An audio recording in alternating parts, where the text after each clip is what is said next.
Bonjour et bienvenue dans cette vidéo où je vais vous parler un peu d'hygiène numérique. Qu'est-ce que l'hygiène numérique? C'est les bonnes pratiques à utiliser sur Internet ou même sur son ordinateur pour éviter les problèmes. Mais si vous n'y connaissez rien, voici mes 3 règles principales que je conseille à tous ceux qui ne sont pas familiarisés avec l'informatique pour éviter les problèmes. Voilà. Règle numéro 1. Avoir un bon mot de passe. C'est votre première barrière contre le piratage. Hein. C'est ce qui protège vos données sur différents comptes, votre boîte mail, etc. Et ce mot de passe, s'il est fragile, on aura vite fait de le craquer. Hein. Et à l'heure d'aujourd'hui, les pirates ont accès à de grosses machines de calcul, surtout des cartes graphiques, pour craquer assez rapidement votre mot de passe. Un exemple, si vous utilisez encore une date de naissance en mot de passe, celle-ci se craque quasiment instantanément. Hein, voilà. Aujourd'hui, surtout avec l'énorme quantité de fuites de données qu'il y a sur Internet, il y a beaucoup de pirates qui récupèrent vos données personnelles, adresses, code postal, etc. L'importance d'avoir un mot de passe solide permet de ralentir le pirate. Aucun mot de passe n'est sûr à 100%. Le but, c'est pas d'arrêter le pirate, de le ralentir le plus possible. Hein, voilà. Un mot de passe solide, qu'est-ce que c'est? C'est au moins 10 caractères, majuscules, minuscules, chiffres et caractères spéciaux. Les caractères spéciaux, c'est les arrobas, points d'exclamation, etc. Important aussi, il est fortement recommandé d'utiliser différents mots de passe pour les différents services que vous utilisez. Par exemple, un mot de passe pour votre boîte mail, un autre mot de passe pour d'autres services.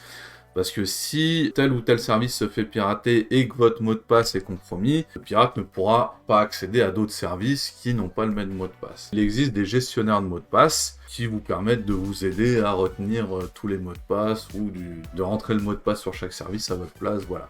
Je vous invite fortement à y jeter un œil, ça peut vous aider là-dessus. Voilà. Règle numéro 2, les sauvegardes. Le but d'une sauvegarde, c'est qu'en cas de problème sur votre machine ou votre téléphone, vous ayez une copie de ces données ailleurs, hein, pour éviter de les perdre, les photos, les documents pro, etc. Cette partie est énormément négligée par beaucoup de personnes. Une bonne sauvegarde, qu'est-ce que c'est? Selon la CNIL, une recommandation de la CNIL, c'est 3 copies de données. Donc, on peut dire que sur l'ordinateur, il y a vos données. Sur un disque dur externe, il y a vos données. Et par exemple, dans un cloud, généralement, les gens utilisent du cloud OneDrive et compagnie. C'est une copie de données. Donc, 3 copies de données sur 2 supports différents. Donc là, on a l'ordinateur, le disque dur externe et le cloud, ça fait plus de 2, dont une en ligne. Le cloud peut servir de sauvegarde en ligne. C'est la recommandation de la CNIL. Et là, déjà, on est pas mal. Il n'y a pas de support de données grand public fiable à 100%. Un disque dur externe, c'est pas fiable. Les CD, les DVD, j'en parle même pas. Le cloud, c'est pas fiable. On me dit, le RAID 1... c'est une copie de données l'une sur l'autre, c'est pas fiable. Pourquoi? Simplement, disque dur externe, il tombe par terre, il marche plus, c'est pas fiable. Le cloud, si vous avez plus internet, vous y avez plus accès, c'est pas fiable. Si vous avez vos données compromises, chiffrées par un virus ou autre, ça va les chiffrer en ligne aussi, même s'il y a des systèmes pour ça, c'est pas fiable.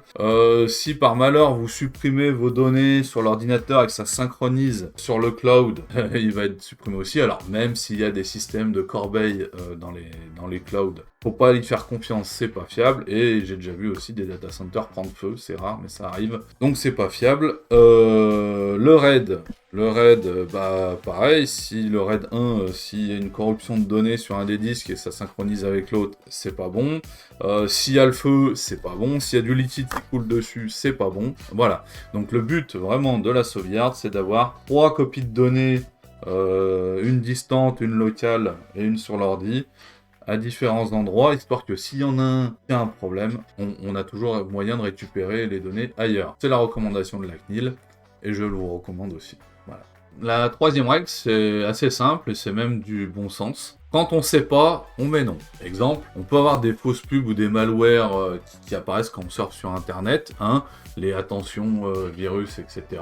Ça peut faire peur, mais c'est rien du tout. Vous mettez non, et si vous n'arrivez pas à quitter, vous éteignez l'ordi, à faire régler. Et vous allez voir un professionnel pour être sûr qu'il ne s'est rien passé. Autre exemple, quand on souhaite faire quelque chose sur l'ordinateur, qu'on trouve un programme au fin fond d'internet qu'on télécharge et qu'on installe. Hein. Souvent on fait suivant. Alors soit on fait suivant très vite parce qu'on veut aller tout droit et du coup on n'a pas vu, il installe 1001 malware sur l'ordinateur hein, et qui vous fout plus la merde qu'autre chose.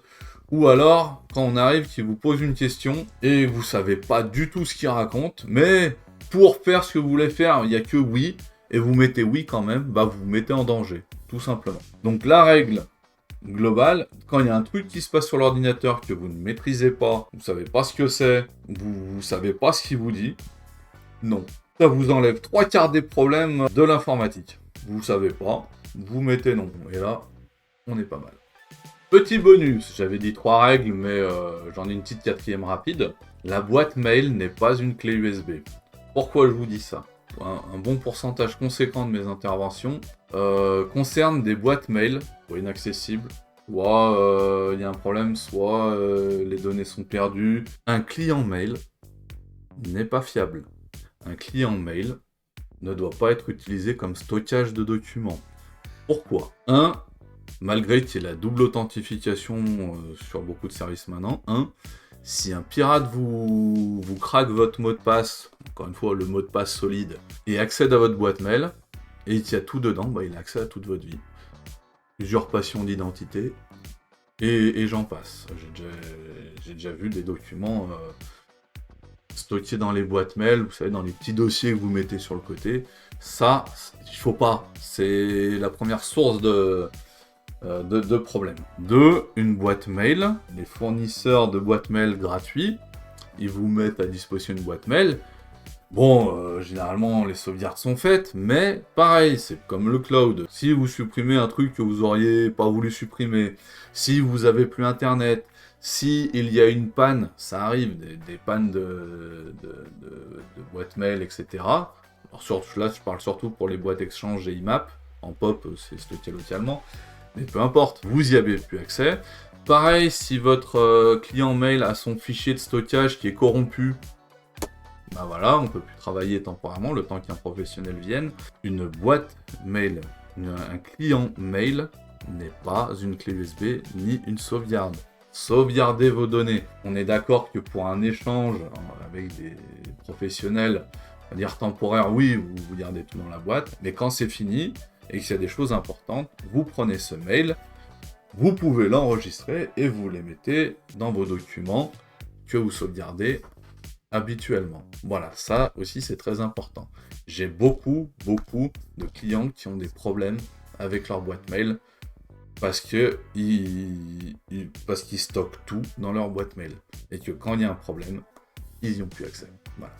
Voilà, j'espère que cette vidéo vous aura plu et intéressé. Si vous avez des questions, n'hésitez pas à les mettre en commentaire. Si vous avez aimé cette vidéo, pouce bleu, petite cloche, abonnez-vous comme d'hab. Et puis je vous souhaite une bonne journée, à plus.